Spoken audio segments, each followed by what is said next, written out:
अब्दुर्रज़ाक मुजावर आपके सामने फिर एक मोटिवेशनल स्टोरी लेकर हाजिर हुआ हूँ। ये मोटिवेशनल स्टोरी है मुनीबा मज़ारी। ये कहानी है पाकिस्तान की उस लड़की की जिसका नाम मुनीबा मज़ारी था। मुनीबा मज़ारी पाकिस्तान के एक ऐसे ख़ानदान से बिलोंग करती थी जो पुराने ख़यालात के लोग थे। मुनीबा मज़ारी की शादी उम्र के 18 साल में कर दी गई उसके मर्ज़ी के ख़िलाफ़। शादी के 2 साल के बाद ही मुनीबा का कार एक्सीडेंट हुआ।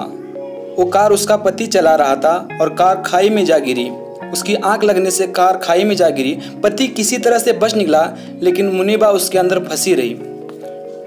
आसपास के लोगों ने 2-3 घंटे की मशक्क़त के बाद उसे बाहर निकाला और अस्पताल में भर्ती किया। जब उसको अस्पताल में भर्ती किया गया तो डॉक्टर उसके पास आए और कहा कि मुनीबा, मैंने सुना है कि तुम आर्टिस्ट बनना चाहती थी। मुनीबा ने कहा हाँ, लेकिन डॉक्टर ने कहा कि आई एम सॉरी, तुम अब आर्टिस्ट नहीं बन सकती क्योंकि तुम्हारे हाथ की हड्डियाँ पूरी तरह से फ्रैक्चर हो चुकी है। तुम्हारी कलाई, तुम्हारी कोहनी पूरी तरह से फ्रैक्चर होने के कारण तुम अब आर्टिस्ट नहीं बन सकती।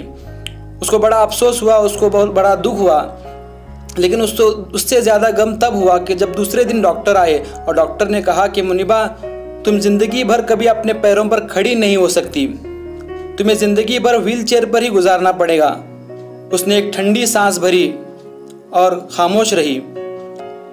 वो अपने आप को कोसने लगी। उसने सोचा कि मैं ज़िंदा ही क्यों रही, काश मैं मर जाती।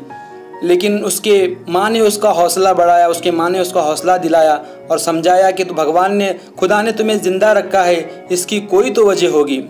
फिर डॉक्टर तीसरे दिन आए और कहा कि तुम ज़िंदगी में कभी भी माँ नहीं बन सकती। उसको बड़ा ही दुख हुआ, बड़ा अफसोस हुआ। उसको सबसे बड़ा दुख ये था कि कहीं उसका शोहर इसका साथ न छोड़ दे, और हुआ भी ऐसा कि उसके शोहर ने उसे तलाक दे दिया। उसने सोचा कि अब वो डर के साथ लड़ेगी, वो अपने डर को ख़त्म करेगी और वो अपने लिए ज़िंदगी जिएगी। इसलिए उसने सोचा कि मैं अब अपने लिए ज़िंदगी जीना चाहती हूँ। इसलिए उसने डर को बाहर निकाला और सोचा कि मैं कुछ कर दिखाऊंगी, मैं कुछ आगे बढ़ूंगी। ये सोचकर उसने अपने भाई से कहा कि मैं अस्पताल के वाइट कलर देखकर बोर हो चुकी हूँ, मुझे कुछ कलर्स और कैनवस ला के दो। उसके भाई ने ला कर दिया। वो अस्पताल के बैठे बैठे बेड पर ही उसने कुछ तस्वीरें बनाई जो बड़ी खूबसूरत तस्वीरें थी। उसने अपने दिल की सारे बातों को, जज्बात को तस्वीरों में उतार दिया। लोग देखते और खूब तारीफ करते, क्या खूबसूरत ब्यूटीफुल तुमने तस्वीरें बनाई हो। लेकिन उसके जज्बात को कोई नहीं समझ सकता था।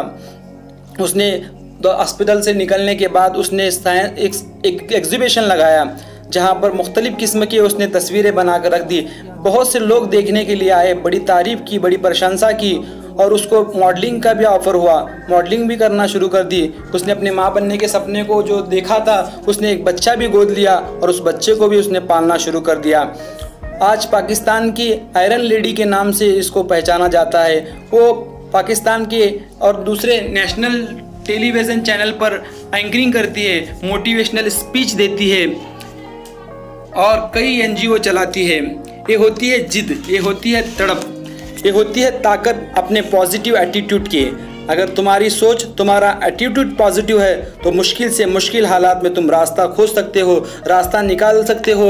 अगर रास्ता नहीं मिलता है तो तुम खुद रास्ते बना सकते हो, खुद रास्ता बनाकर अपनी मंजिल को पा सकते हो। अपने ड्रीम को पाने के लिए, अपने मकसद को पाने के लिए, अपने जुनून को पाने के लिए तुमको मेहनत करना होगा। रास्ते में कठिनाइयाँ आएंगी, मुसीबतें आएंगी, उसका मुकाबला करना पड़ेगा, उससे लड़ना पड़ेगा, उससे लड़कर तुम्हें आगे बढ़ना पड़ेगा। ये मिसाल हमारे सामने मुनीबा मज़ारी की है कि जो अपने खुद की ज़िंदगी संवार नहीं सकती थी, आज जो कईयों की ज़िंदगी संवारने में लगी हुई है। जो कई अपने लिए कुछ नहीं कर सकती थी, वो कईयों के लिए रोल मॉडल है। आपका ड्रीम, आपका सपना भी अगर पूरा करना है तो आपको डर को निकालना होगा। डर के आगे जीत है, कठिनाइयों के आगे जीत है। तुमको डर में से रास्ता निकालना होगा और अपने ड्रीम को पाना होगा और अपने मंजिल को पाना होगा। बस मैं इतना कहकर अपनी बात